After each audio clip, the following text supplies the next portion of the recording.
aliens were found before the world's biggest ever cover-up began nearly 70 years ago, according to an allegedly leaked U.S. top-secret document.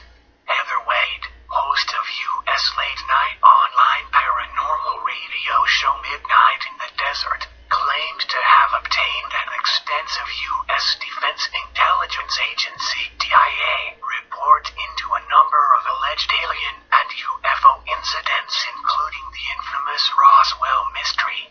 She claims the document came from a known but unnamed source and has been passed to nuclear physicist Stanton Friedman, who is a long-term Roswell believer and investigator.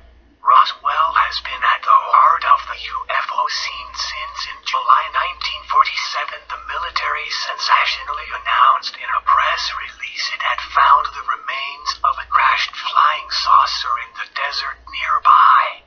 But the following day it retracted the statement, saying it was in fact a damaged U.S. Air Force air balloon.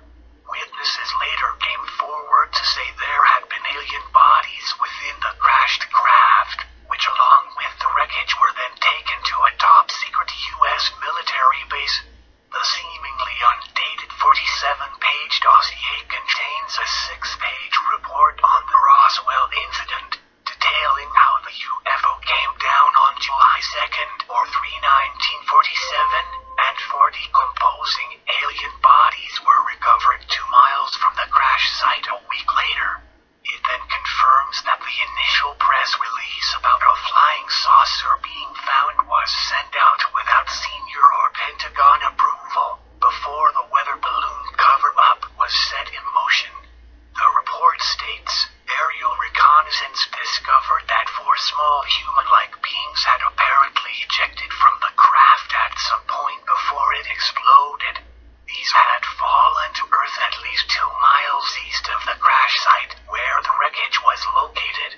All of the 4 alien crew members were dead and badly decomposed. It said the corpses and 327 individual pieces of UFO wreckage were taken to the Wright-Patterson Air Force Base in Dayton,